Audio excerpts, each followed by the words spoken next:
All right. With many companies trying to make an effort to have conversations about equality and diversity, it often seems you can't win on this stuff. A top diversity, equity, and inclusion official at Uber now learning the hard way. Uber's chief diversity and inclusion officer, Bo-Young Lee, placed on indefinite leave following a series of panels she hosted called Don't Call Me Karen, which enlisted white women within Uber leadership to share their personal experiences. But the Karen focus was denounced by some employees who said that they felt the panels were offensive and, in their words, triggering, because Black and Hispanic workers at Uber felt that organizers were focusing more on the harms caused by using the term Karen rather than harms white people could inflict on people of color.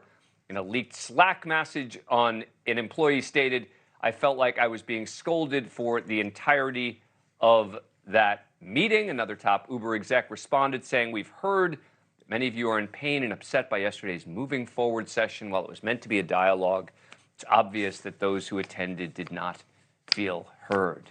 It's just never enough, or it's too much. It's triggered." Inez, I'm just going to serve this one up to you on a plate. I've become the culture warrior of the panel. Yeah. Look, it couldn't have happened to a nicer person. This is a DEI consultant, or she's in this position. That's basically HR has become melded with this DEI sort of cultural perspective. And actually, to the extent that there's something serious going on here, it's worth looking at.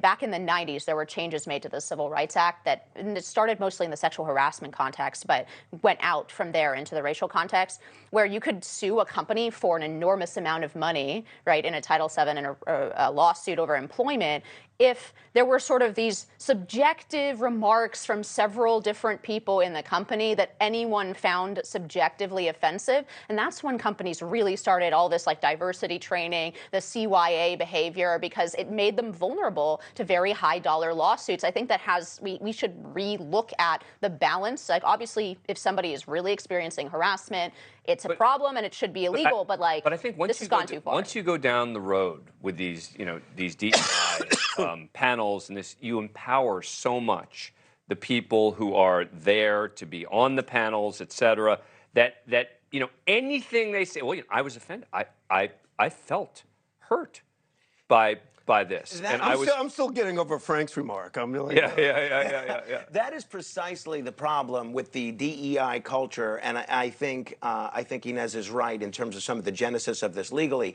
is that it doesn't stop. It's a slippery slope that becomes just a water slide, because everybody's got a right to offended. Everyone's going to be offended. Well, it's worse. We're rewarding people for feeling victimized by smaller and but smaller why is she things. suspended? I mean, the head of DEI is suspended now indefinitely at Uber. But what was this her first panel? No.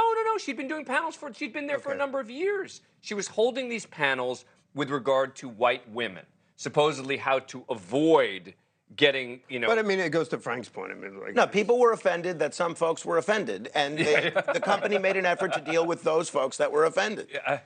How offensive? Yeah, it's all down a very slippery slope. But also, Uber is a company that has still not made a profit in its entire existence. The idea of holding Don't Call Me Karen panels while they're still not even showing a profit, it is the corporate equivalent of Nero fiddling while Rome is burning. And that's your business review of Uber. That's right. They get 0 stars in my review. Thank you for watching. Go to newsnationnow.com to find NewsNation on your cable provider.